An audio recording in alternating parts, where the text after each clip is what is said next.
Good morning class. Commerce 10th B. So listen and watch my video. ठीक है, आगे या लास्ट क्लासेस में चालू खाते की विशेषता या लाभ, यानी ये बैंकों की कार्यप्रणालियाँ हैं। मैंने बैंक के बारे में आपको समझाया था कि जब हम खाता खुलवाते हैं तो हमें क्या क्या चीज़ें ज़रूरी हैं। ठीक है, बचत खाता चालू खाता होता है। ठीक है, बचत खाते में हम लोग सेविंग करते हैं, चालू खाता वो रोज़ के लिए होता है। आगे कह रहा है कि असीमित जमाएं, इस खाते में प्रतिदिन चाहे जितनी संख्या में चेक अथवा नकद धन जमा कराया जा सकता है, रकम जमा कराने की कोई सीमा नहीं होती। अतः बड़े बड़े व्यापारियों के लिए यह खाता सुविधाजनक होता है। लेन देन में सुविधा, चालू खाते में रुपया जमा करने और निकालने पर कोई प्रतिबंध नहीं होता है। इस खाते में खातेदार प्रतिदिन चाहे जितनी बार, यानी ये चालू खाते की बात हो रही है। चालू खाते में हम 24 आवर कभी भी किसी भी टाइम हम जो है अपना लेन देन कर सकते हैं। चेक की सुविधा होती है, इसमें साख पत्रों का संग्रह होता है, यानी चालू खाते रखने वाले खातेदारों के पास जितने चेक, बिल या ड्राफ्ट आदि आते हैं वे उन्हें अपने बैंक से भेज देते हैं। बैंक इन सब साख पत्रों की रकम वसूल कर खातेदार के खाते में जमा कर देता है। बैंक इस कार्य के लिए प्रभावतः कोई शुल्क नहीं लेते, परंतु बाहर के साख पत्रों पर सेवा शुल्क लिया जाता है। बैंकों द्वारा वार्षिक या छमाही शुल्क सेवा शुल्क लिया जाता है। अन्य सुविधा, चालू खाता रखने वाले खातेदार को बैंक से विभिन्न प्रकार की सुविधाएं मिलती हैं, जैसे उन्हें विदेशी व्यापारियों के बारे में सूचना प्रदान कर दी जाती है, उनके बारे में विदेशी व्यापारियों को सूचना दी जाती है। खातेदार की ओर से बैंक द्वारा बिलों का भुगतान किया जाता है। बैंक खातेदार के आदेश पर विदेशी बिलों का भुगतान करती है। बैंक में चालू खाता रखने वाले खातेदारों को अधिक वर्ष की सुविधा दी जाती है। बहुत अच्छे खातेदारों को बिना जमानत के ऋण दिए जाते हैं। बैंकों के लाभ क्या क्या होते हैं? जाहिर सी बात है, बैंकों के लाभ पूछा है। ठीक है, बैंकों के लाभ से आपको पता होगा कि बैंक होना एक बहुत ही उचित कार्य है, क्योंकि हम अपनी एक छोटी से छोटी बचत बैंक में सेव करते हैं और भविष्य निधि प्लानिंग के अंतर्गत हम उसमें एक न्यूनतम राशि जमा करते अधिकतम पैसा जमा करते, जिस पे हमें बैंक ब्याज भी देती है सालाना। ठीक है, और हमें एक मुश्त राशि प्रदान करती है। आगे कह रहा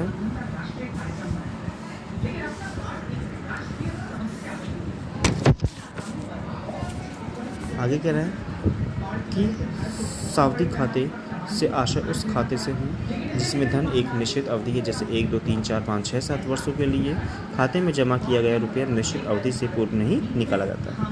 यदि कोई जमा, यानी फिक्स डिपॉजिट, ध्यान रखना, FDI जिसको कहते हैं।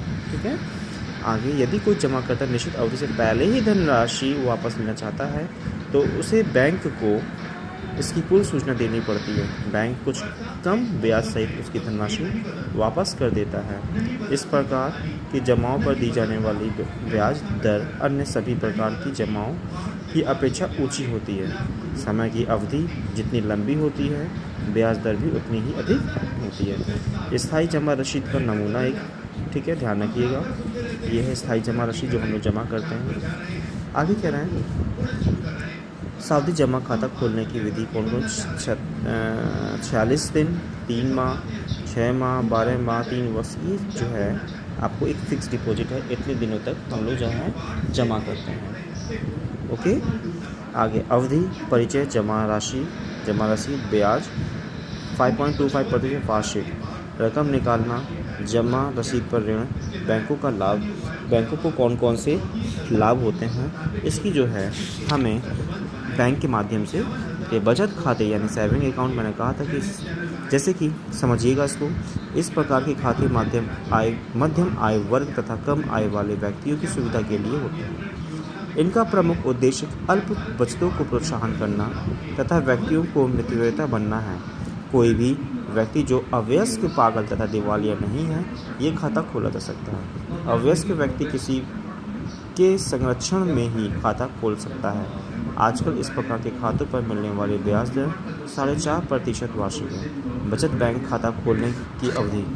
इस खाते को भी चालू खाते की तरह खोला जा सकता है। जो व्यक्ति ऐसा खाता खोलना चाहता है उसे बैंक को एक आवेदन पत्र भरकर देना होता है, जो उसे बैंक में निःशुल्क मिलता है। जाहिर सी बात है, हम 5 रुपये से लेकर लाखों रुपए तक हम अपना खाता खोल सकते हैं। गृह बचत होम सेविंग अकाउंट होता है, ठीक है।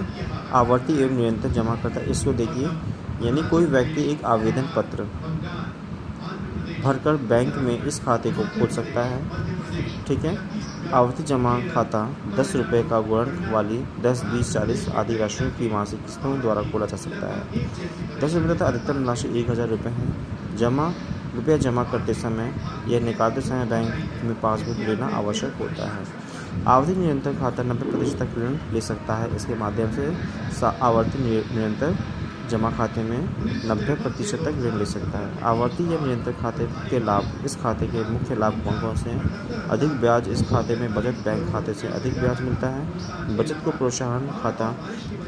प्रोत्साहन ये खाता निम्न एवं मध्यम वर्ग के व्यक्तियों में अधिक लोकप्रिय है, जिसके द्वारा अल्प बचत को प्रोत्साहन मिलता है। आगे कह रहे हैं, बचत द्वारा बचत भार का अनुभव न होना, भावी योजना बनाना संभव। स्थायी चालू एवं खाते में क्या अंतर है? स्थायी यानी इस खाते को खोलने का उद्देश्य ब्याज अर्जित करना। चालू खाता इसके खोलने का उद्देश्य व्यापारिक लेन देन की सुविधा प्राप्त करना। बचत खाना मध्यम तथा अल्प आय वर्ग से अल्प बचत की भावना को प्रोत्साहित करना। किसके लिए उपयोगी? यह खाता विशेषतः विनियोजक के लिए सबसे अधिक उपयोगी है। यह विशेषतः व्यापारियों के लिए सबसे अधिक उपयोगी है। यह खाता अल्प आय या नौकरी पेशा व्यक्तियों के लिए सर्वाधिक उपयोगी होती है, ठीक है। यानी और इसके लिए हमें ब्याज भी मिलता है। ब्याज क्या मिलता है? स्थायी में इस खाते में ब्याज की दर सबसे अधिक होती है और चालू में ब्याज नहीं मिलती है, ध्यान रखना। और बचत में 4.5% ब्याज दर मिलता है वर्ष में। इच्छानुसार राशि जमा कर सकते हैं। इस खाते में न्यूनतम निर्धारित राशि शेष रहनी चाहिए। बचत खाते में कम से कम 500 रुपये एवं चेक की सुविधा के खाते में 1000 रुपये शेष रहना आवश्यक होता है। ज़रूरी भी नहीं है ना। आगे रुपये निकालने की सुविधा। इस खाते में भुगतान की तिथि पर एक बार में ही धन निकाला जा सकता है।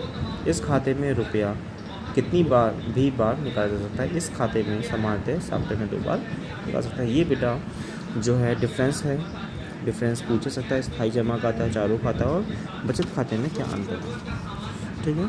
बैंकों के पूंजी प्राप्त करने के स्रोत कौन कौन से होते हैं, ठीक है। अंश पूंजी संचित कोष, जनता से विभिन्न खातों में जमाएं स्वीकार करना, ऋण और साख का निर्माण करना।